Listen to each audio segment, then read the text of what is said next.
श्री सुखदेव जी कह रहे हैं, राजन, जब इस सृष्टि में कहीं कुछ भी नहीं था, ना पृथ्वी थी, ना अग्नि थी, ना जल था, ना वायु थे, कुछ नहीं था, तो क्या था महाराज?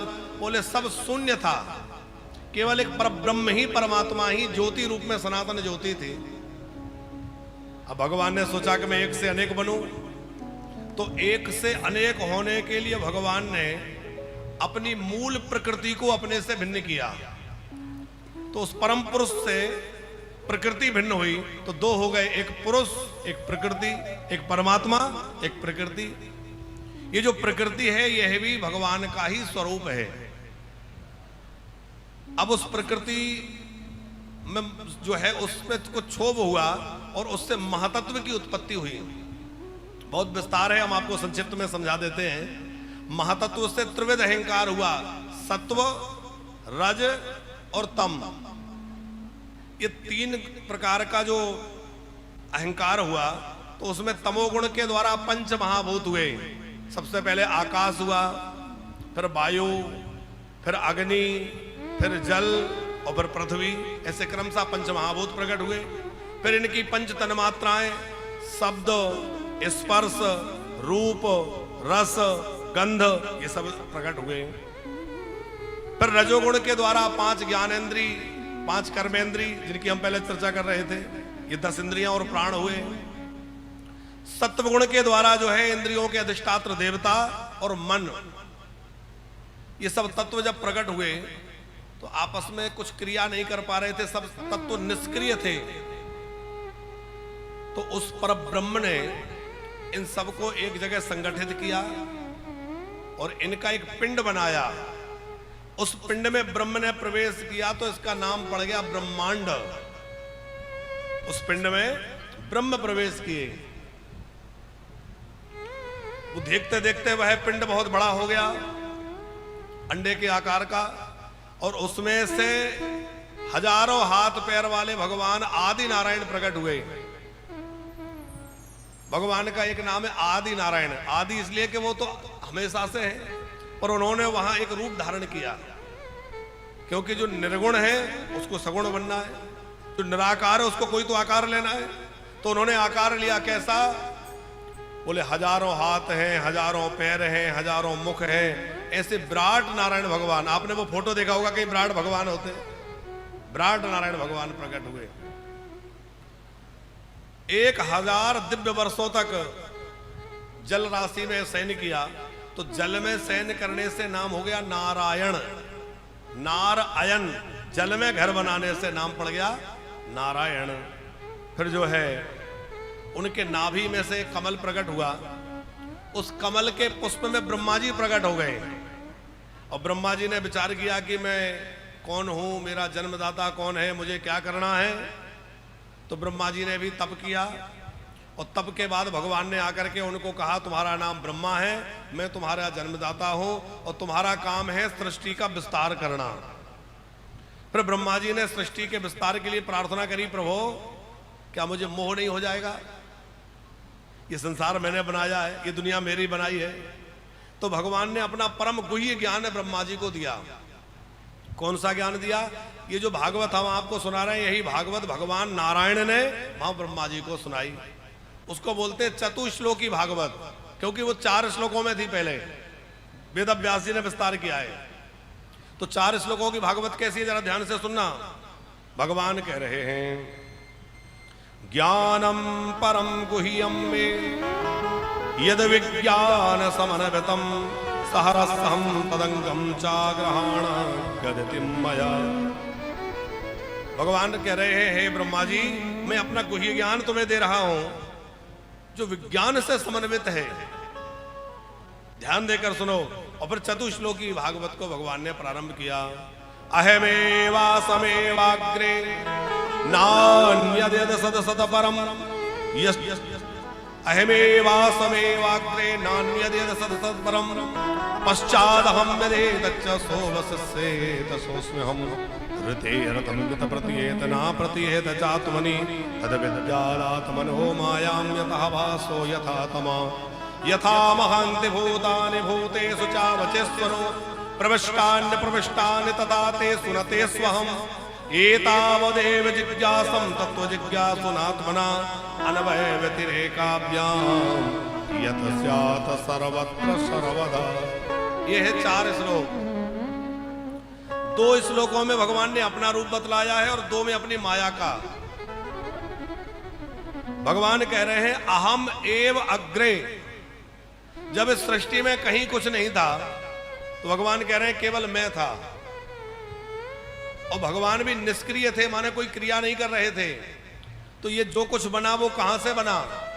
भगवान कह रहे हैं मैं खुद ही बना। जैसे आपको बिल्डिंग बनाना है तो आपको एक तो बनाने वाला कारीगर चाहिए और बनाने के लिए मटेरियल भी चाहिए। बिना मटेरियल के कारीगर अकेले से बन जाएगा? आपको मकान बनाना है, बिल्डिंग बनानी है, कारीगर तो बहुत बढ़िया हो, मटेरियल ना हो तो कैसे बनेगा? और मटेरियल पूरा रखा हो, बनाने वाला ना हो तो भी नहीं बनेगा। तो बनाने वाला भी चाहिए और जिससे बनेगा वो भी चाहिए।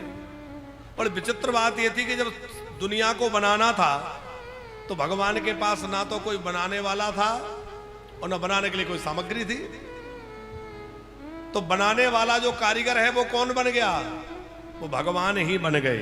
बोले हम ही बनाएंगे। तो बनाने वाला कारीगर कौन बना? भगवान। और जिससे बनेगा वो मटेरियल कौन बना? बोले वो भी भगवान बने, क्योंकि कुछ और था ही नहीं। जब पृथ्वी जल आकाश कुछ नहीं था तो भगवान ही बने कि नहीं? तो भगवान ही अग्नि बने, भगवान ही पृथ्वी बने, भगवान ही जल बने। इसलिए हमारे यहां सब रूपों में भगवान को ही देखा जाता है, क्योंकि भगवान से ही ये सारी सृष्टि प्रकट हुई है और भगवान के ही रूप में है। जैसे माताएं जो आभूषण पहनती हैं, आप लोग सोने चांदी के आभूषण पहनती हैं तो कानों में सोने का कुंडल है, तो हम तो उसको कुंडल मान रहे हैं। लेकिन आप स्वर्णकार के पास ले जाइए तो वो उसको कुंडल नहीं देखेंगे, क्या देखेंगे? सोना है। अब आपका कुंडल पहनते पहनते मन भर गया, आपने कहा ये तो पुरानी डिजाइन हो गई, फैशन चली गई, अब जिसको तोड़ करके आप तो जो है इसके बढ़िया कुछ और बना दीजिए, अंगूठी बना दीजिए। तो क्या होगा? उसको तोड़ करके गला करके अंगूठी बना दिया, हार बना दिया, चूड़ी बना दी। तो आकार कुछ भी ले लिया पर है क्या? सोना, क्योंकि सोने से बना है। उसी प्रकार चाहे घोड़े के रूप में हो, गधे के रूप में हो, कुत्ते के रूप में हो, मनुष्य के रूप में हो, पेड़ के रूप में हो, नदी के रूप में हो, ये सब क्या है? बोले रूप चाहे जो ले ले पर है भगवान ही, क्योंकि भगवान से ही सब बना है, भगवान ही सबके रूपों में है। जो कुछ बना भगवान बने और मिटने के बाद भी भगवान ही रह जाएंगे। जैसे सोने के कड़ा कुंडल कंकड़ बन गए और जब सोना इस आभूषण मिट जाएंगे तो बाद में क्या बनेगा? तोड़ दिया जाए, गला दिया जाए तो क्या रह जाएगा? सोना। पहले भी सोना था, आभूषण का रूप ले लिया, बाद में भी सोना रह जाएगा। उसी प्रकार पहले भी परब्रह्म ब्रह्म रूप में थे, फिर सृष्टि के रूप में हो गए और बाद में भी भगवान ही रह जाएंगे, क्योंकि भगवान ही भगवान है और कुछ है ही नहीं है।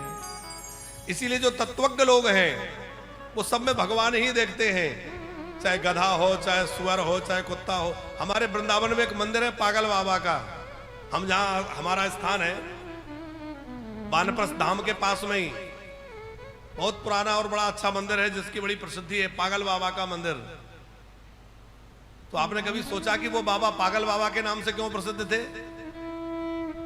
बंगाल के बाबा थे, बड़े अच्छे भगवत भक्त थे, बहुत ही सिद्ध महापुरुष। उनका नियम था कि वो सबको प्रणाम करते थे भगवान मान करके। गाय दिख जाए तो प्रणाम, कुत्ता दिख जाए तो कुत्ते को प्रणाम, अरे और तो और सुअर भी दिख जाए तो सुअर को लेट के प्रणाम करें। गधे को, कुत्ते को, सुअर को, जो दिख जाए सबको भूमि पर लेट के प्रणाम करें, क्योंकि उनकी निष्ठा ये थी कि सब में भगवान है। तो लोगों ने तो सोचा कि अरे ये तो पागल है। यद्यपि लोग जानते थे कि ये बड़े सिद्ध महात्मा हैं, पर लोगों ने उनका विनोद में नाम ही रख लिया पागल बाबा, और बड़े प्रसिद्ध हुए और बहुत बड़ा उनका स्थान है। अभी भी मंदिर बना हुआ है, बहुत बड़ा हॉस्पिटल बना हुआ है, वानप्रस्थ आश्रम जहां है वहीं बिल्कुल पास में ही है। तो भक्त लोग जो संत हैं उनकी दृष्टि में सब क्या है? सब भगवान का ही रूप है। अहमेवास्मेवाग्रे नान्यद्यद सत सत परम। भगवान कहते हैं मेरे अतिरिक्त सद और असत और कुछ भी नहीं है। जो सद है वह भी मैं हूं और जो असद रूप में है वह भी मैं हूं। जो कुछ भी है सब मैं ही मैं हूं। भगवान कहते हैं चाहे अन्वय की पद्धति से चाहे व्यतिरेक की पद्धति से, दोनों पद्धतियों से जो देखा जाए मैं ही हूं। कैसे? बोले शरीर भगवान है। बोले नहीं, शरीर भगवान नहीं है, क्योंकि ये तो जन्म लेता है मरता है शरीर, और भगवान तो जन्म नहीं लेते। शरीर भगवान नहीं है तो फिर बोले इंद्रिय भगवान है। ये व्यतिरेक की भावना है। तो बोले नहीं नहीं, इंद्रिय भगवान नहीं है, क्योंकि भगवान तो एक है, इंद्रिय तो 10 है। तो फिर बोले बुद्धि भगवान है, क्योंकि शरीर से सूक्ष्म है इंद्रियां, इंद्रियों से सूक्ष्म है बुद्धि, इंद्रियों से सूक्ष्म है मन, मन से सूक्ष्म है बुद्धि। तो मन भगवान है। बोले मन भी भगवान नहीं है। बुद्धि भगवान है। बोले बुद्धि भी भगवान नहीं है। तो अंतःकरण भगवान है। बोले नहीं। तो बोले इसके अंदर जो आत्मा है, बोले हाँ वो भगवान है। क्यों? बोले ना आत्मा जन्म लेती है, ना आत्मा कभी मरती है, ना आत्मा छोटी होती है, ना बड़ी होती है, ना मोटी होती है, ना पतली। आत्मा परमात्मा का रूप है। ईश्वर अंश जीव अविनाशी, ईश्वर अंश जीव अविनाशी, चेतन अमल सहज सोकरासी, चेतन अमल सहज सुखरासी, ईश्वर अंश जीव अविनाशी, ईश्वर अंश जीव अविनाशी, ईश्वर अंश जीव अविनाशी, ईश्वर अंश जीव अविनाशी,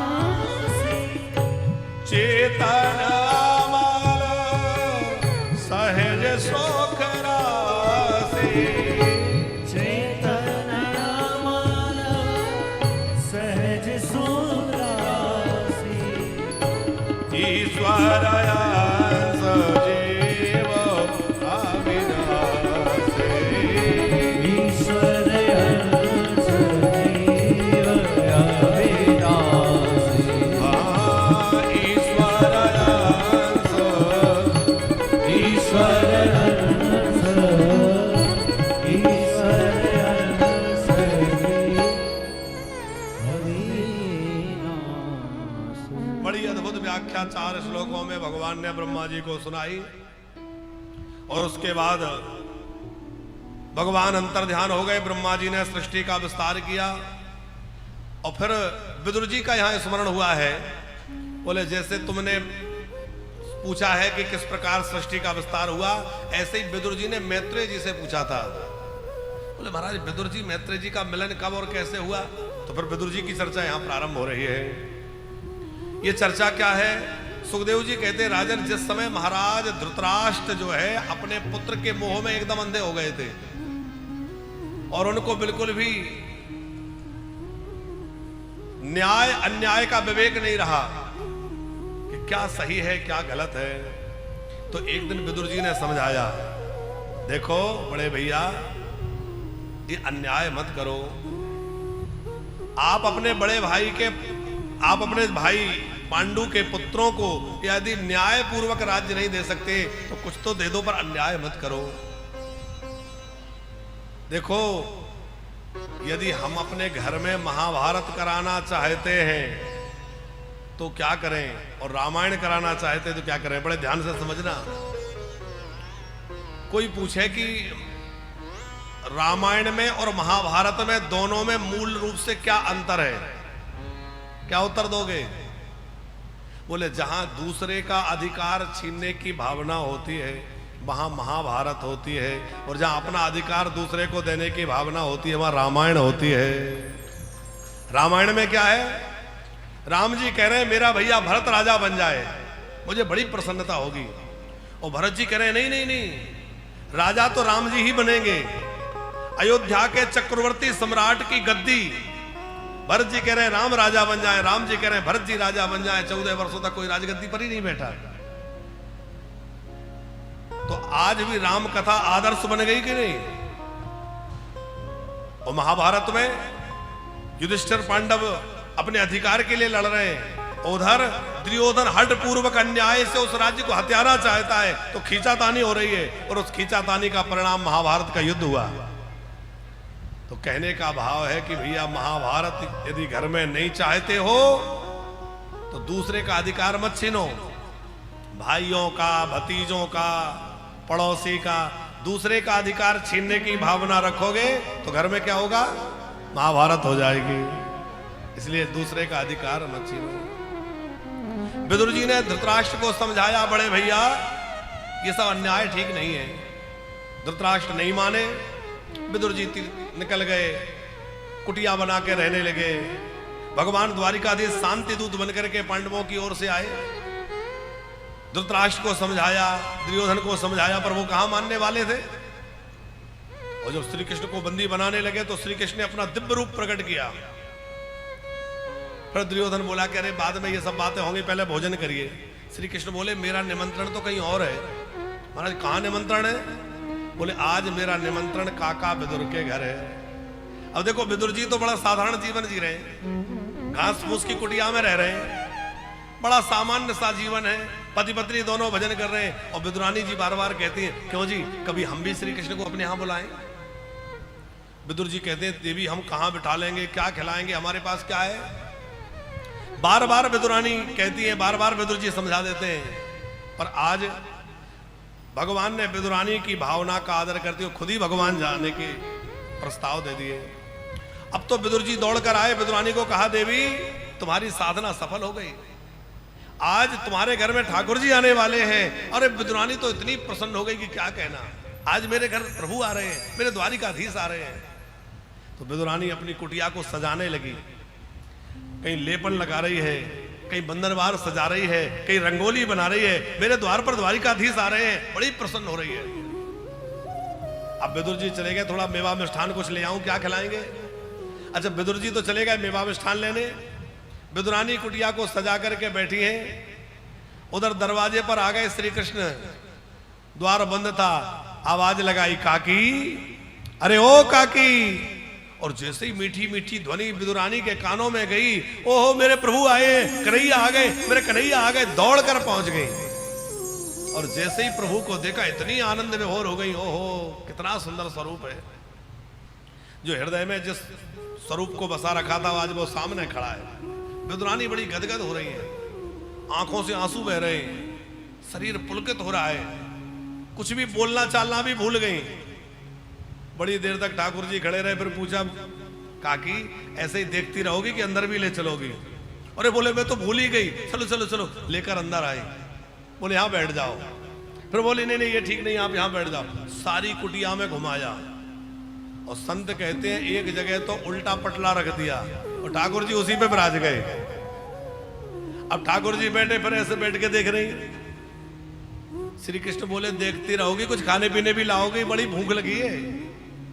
भागते भाई गई, अभी देखती हूँ। और कुछ केले के फल रखे थे, ला करके दिए, अपने हाथों छिलका उतारा, श्री कृष्ण को खिलाने लगी। अब श्री कृष्ण ने एक केला खाया, दूसरा खाया, विदुरानी का पूरा ध्यान कृष्ण के मुखारविंद पर। अब वो क्या हुआ कि क्रिया पलट गई, केला का छिलका छीले, छिलका कृष्ण के हाथ में, और वो गरी फेंक दे। अब वो छिलका जैसे ही हाथ में दिया तो श्री कृष्ण देख रहे हैं इसका क्या करूं। फिर सोचा इतने प्रेम से दिया है, फेंकूंगा तो इसका तिरस्कार हो जाएगा। और ठाकुर जी तो कहते हैं मुझे प्रेम से जो दोगे वो मुझे स्वीकार है, अंदर से प्रेम तो। अब विदुरानी तो इतने भाव में भरी, इतना अधिक प्रेम है कि ठाकुर जी छिलके खाने लगे। वो एक दो नहीं जाने कितने छिलके पा गए। विदुर जी आए, विदुर जी ने देखा, अरे देवी तूने ये क्या किया। गरी बाहर पड़ी है, छिलका ठाकुर जी पा रहे। विदुर जी ने फटकार लगाई, अरे देवी तूने ये क्या किया। और मेवा मिष्ठान लाए थे वो खिलाया। और ठाकुर जी मेवा मिष्ठान पाके क्या बोले, काका जी जो स्वाद काकी के खिलाए छिलकों में था वो स्वाद आपके मेवा मिष्ठान में नहीं है। काकी के छिलकों का स्वाद तो निराला था। इनके छिलकों को खाकर मुझे यशोदा मैया के माखन की याद आ गई, सबरी के बेरों की याद आ गई, मुझे आज सुदामा के तंडुल। देखो कुछ ही भक्त ऐसे हैं जो भगवान को बढ़िया मन भर के खिला पाए। कर्माबाई का नाम आप सबने सुना है, जगन्नाथपुरी में रहती थी। उनका नाम कर्माबाई नहीं था, नाम तो कुछ और था, पर इतना भाव हृदय में था, उस भाव के कारण ठाकुर जी उनके सामने प्रकट हो जाते और बालक बन के गोदी में बैठ जाते। अभी कलयुग की घटना है, कलयुग की भक्त हुई कर्माबाई। भगवान बाल रूप में आके गोदी में बैठ जाते और कहते जल्दी कर्मा, जल्दी कर्मा, तो नाम ही पड़ गया कर्मा। बड़े प्रेम से खिचड़ी बनाती और सवेरे उठ करके सबसे पहले चूल्हा चेताती, खिचड़ी बनने रख देती, थोड़ा बहुत काम काज करती, जब तक खिचड़ी बन जाती तो तब तक कन्हैया आ जाते तो गोद में बिठाल के कन्हैया को खिचड़ी खिलाते। एक बार एक कोई महात्मा आए, उन्होंने देखा कि तो सवेरे से चूल्हा जलाने में लग गई, नहाना नहीं, धोना नहीं, कुछ साफ सफाई नहीं। समझाया, अरे मैया भगवान को ऐसे भोग बनता है? अरे भगवान के भोग बनाने के लिए पहले स्नान करो, घर की शुद्धि करो, पोछा लगाओ, झाड़ू लगाओ और साफ सफाई करके फिर भोग बनाना चाहिए। बोले ठीक है महाराज। अब वो संत तो चले गए और कर्माबाई ने नियम बना लिया। सवेरे अगले दिन उठी तो वो झाड़ने बुहारने में लग गई। ठाकुर जी बालक बन के आ गए, मैया बड़ी भूख लगी है, जल्दी कर। बोले थोड़ा सफाई कर लो, थोड़ा स्नान कर लो। ये करते करते करते बहुत विलंब हो गया। अब बहुत विलंब हो गया तो खिचड़ी तो बनी, ठाकुर जी खिचड़ी पा रहे थे, तब तक जगन्नाथ जी के मंदिर में भोग लगने का समय हो गया। अब पुजारियों ने तरह तरह के व्यंजन, दुनिया के और किसी मंदिर में इतने भोग नहीं लगते होंगे जितने हमारे जगन्नाथ जी के मंदिर में लगते हैं। जगन्नाथ मंदिर में बड़ा भारी विशाल भोग लगते हैं, बड़े बड़े पात्रों में। आप लोग गए जगन्नाथ जी? अभी दिसंबर में कथा भी है, जो लोग चलना चाहें जगन्नाथ जी में, दिसंबर के महीने में कथा रहेगी, बहुत जल्दी हम तारीख उसकी आपको बतलाएंगे। तो वहाँ सब भक्तों के साथ जाकर के कथा का आनंद रहेगा जगन्नाथपुरी में। और वहाँ थोड़ी गर्मी रहती है, तो दिसंबर का महीना रहेगा तो वो महीना थोड़ा ठंडा रहता है, बढ़िया अनुकूल वातावरण रहेगा। पोथी पाठ कराना है या कथा में यजमान बनना है, चल सकते हैं। तो हम आपको कथा सुना रहे थे कि जगन्नाथ जी के मंदिर में भोग का समय हो गया, तो वहां पुजारियों ने भोग रखा और घंटी बजाई। और जैसे ही घंटी बजाई तो ठाकुर जी ने सोचा कि अरे मुझे बुला रहे हैं, तो जैसे थे वैसे भागे। अब भाग करके गए तो ठाकुर जी को वो खिचड़ी कुछ कपड़ों में लगी रह गई, मुख में लगी रह गई। बाद में जब पट खोला देखा, अरे ठाकुर जी के कपड़ों में खिचड़ी, भोग में खिचड़ी तो बनी नहीं थी और तमाम पकवान बने थे पर खिचड़ी नहीं बनी थी। ये आपके अंग में खिचड़ी कैसे लग गई, कपड़ों में खिचड़ी कैसे लग गई? ठाकुर जी पुजारियों से भी बातें करते थे। जगन्नाथ जी बड़े दयालु हैं। कहा कि चाहे तुम 56 भोग बना दो, चाहे जो बना दो, पर जब तक कर्माबाई की खिचड़ी नहीं खाता मेरी भूख नहीं भगती है। कर्माबाई की खिचड़ी खा के ही मेरा पेट भरता है। फिर तो नियम बना लिया वहां पुजारियों ने, आज भी वो नियम चल रहा है कि ठाकुर जी को कितने भी भोग लगे पर खिचड़ी का भोग कर्माबाई के नाम से खिचड़ी बनती है। और कर्माबाई की खिचड़ी का भोग आज भी जगन्नाथ जी को लगता है, क्योंकि भगवान तो भोग जो है, भगवान तो प्रेम के भाव के भूखे हैं। कर्माबाई की खिचड़ी क्यों प्रिय है, वो प्रसंग भी आपने सुना होगा। कर्माबाई छोटी बच्ची थी, पिताजी कहीं जा रहे थे, बोले बेटी अब मैं तो जा रहा हूं, ठाकुर जी की सेवा तू करना। बोले ठीक है पिताजी। ठाकुर जी को जरा प्रेम से जमाना, ऐसे नहीं कि बना के रखे आई, क्योंकि इनको बार बार प्रार्थना करनी पड़ती है, जरा प्रेम से खिलाना पड़ता है। बोले ठीक है पिताजी। अब पिताजी तो चले गए, इसने बढ़िया खीर बनाई या खिचड़ी बनाई और बढ़िया प्रसाद बना करके और उसको सुंदर तुलसी डाल के लगाया भोग, पर्दा डाला, कीर्तन करने लगी। ठाकुर जी पाएंगे। 10 मिनट बाद जब पर्दा खोला तो खिचड़ी वैसी की वैसी। अरे लगता है ठीक नहीं बनी। कुछ कमी रह गई, तो ले जाके गऊ को खिला दी और दोबारा बनाई। दोबारा बना करके और यत्न से, बड़े सावधानी से बनाई, फिर ले जाके रखी, फिर तुलसी डाली, पर्दा लगाया जैसे पिताजी करते थे, और बड़ी देर तक बैठ के कीर्तन किया। फिर पर्दा खोला तो देखा कि ठाकुर जी ने अभी भी नहीं पाई। अब वो ये समझ रही थी कि जैसे हम लोग खाते ऐसे भगवान खाते होंगे, छोटी बच्ची थी। फिर गैया को खिला दी, फिर तीसरी बार बनाई, और फिर तो बोली कि अब देखो मुझे भी बड़ी भूख लगी है, अब जल्दी खा लो। फिर बोली कि जरूर मेरी खिचड़ी में कोई कमी रह गई, आप मेरी भक्ति से खुश नहीं है, आप मेरी सेवा से संतुष्ट नहीं है। वो तो सर पटकने लगी और सर पटक पटक के रोने लगी कि यदि आज आपने मेरे प्रसाद को नहीं पाया तो मैं प्राण त्याग दूंगी। और जैसे ही सर पटकने लगी भगवान प्रकट हो गए, बोले रुक जा मैं पाने के लिए तैयार हूं। ठाकुर जी प्रकट हो गए, बड़े प्रेम से खिचड़ी को पाया, और प्रेम से पाया तो केवल उस दिन नहीं पाया बल्कि उस दिन से हमेशा प्रभु उसके साथ बैठ के पाने लग गए थे। यह है भगवान की भक्ति के प्रभाव। भाव का भूखा हूं मैं, भाव ही बस सार है, और भाव से मुझको भजे तो भव से बेड़ा पार है। भाव बिन सूनी पुकारे मैं कभी सुनता नहीं, और भाव पूरित तेरे ही करती मुझे लाचार है। बांध लेते भक्त मुझको प्रेम की जंजीर में, और भाव बस इस भूमि पर होता मेरा अवतार है। बार बार भगवान क्यों आते हैं? भाव के कारण। राम ही केवल प्रेम प्यारा, राम ही केवल प्रेम प्यारा, राम ही केवल प्रेम प्यारा, राम ही केवल प्रेम प्यारा। जान ले जो जाननिहारा, जान ले जो जाननिहारा,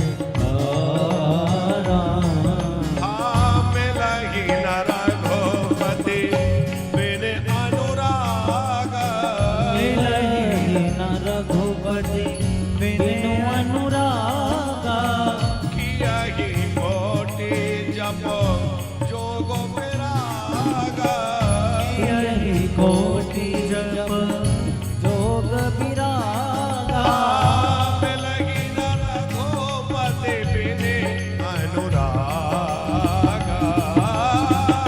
मिलहि न रघुपति बिनु अनुरागा,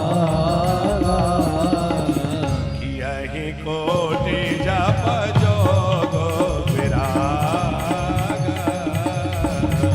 यही कोटि जप जोग विरागा,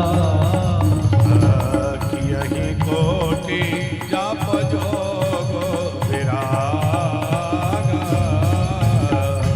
यही कोटि जप जोग विरागा। भगवान विदुर जी के यहाँ बड़े प्रेम से वो छिलके प्रसाद पाकर के विदुर रानी से खूब आनंदित होकर मिले, और फिर वहां से द्वारिका के लिए विदा हो गए। अब देखो द्वारिकाधीश तो द्वारिका चले गए। विदुर जी ने विचार किया कि अब यहां रहेंगे तो महाभारत का युद्ध होगा, किसी ना किसी पक्ष में बोलना पड़ेगा, इसलिए अच्छा है कि कहीं दूर चले जाएं। महाभारत के युद्ध में दो लोग बाहर निकल गए थे तीर्थ यात्रा पर। एक तो श्री विदुर जी महाराज, हस्तिनापुर से विदुर जी, और द्वारिका से हमारे श्री बलराम जी महाराज, श्री कृष्ण के बड़े भैया। बलराम जी ने भी युद्ध नहीं लड़ा, युद्ध तो कृष्ण ने भी नहीं लड़ा, पर युद्ध में श्री कृष्ण तो सारथी बने, अर्जुन के रथ के सारथी बने ना कृष्ण। अब बलराम जी ने सोचा कि मैं रहूंगा तो किसी ना किसी के पक्ष में बोलना पड़ेगा, इसलिए बलराम जी भी तीर्थ यात्रा पर चले गए थे। कब आए? जब दुर्योधन और भीमसेन का गदा युद्ध हो रहा था, तब आए थे। वो कथा आपने सुनी होगी, देखी होगी टीवी में, सीरियल में, वो महाभारत में। और दाऊ भैया ने देखा दोनों का गदा युद्ध हो रहा था, और जैसे ही भीमसेन ने कमर से नीचे गदा का प्रहार किया तो दाऊ जी जरा भीमसेन पर क्रुद्ध भी हो गए थे। क्यों? बोले गदा युद्ध में कमर से नीचे प्रहार नहीं किया जा सकता, उसका नियम है। पहले नियम होता था कि कौन से अस्त्र का कैसे प्रयोग होगा, युद्ध में भी बड़े नियम नीति होती थी।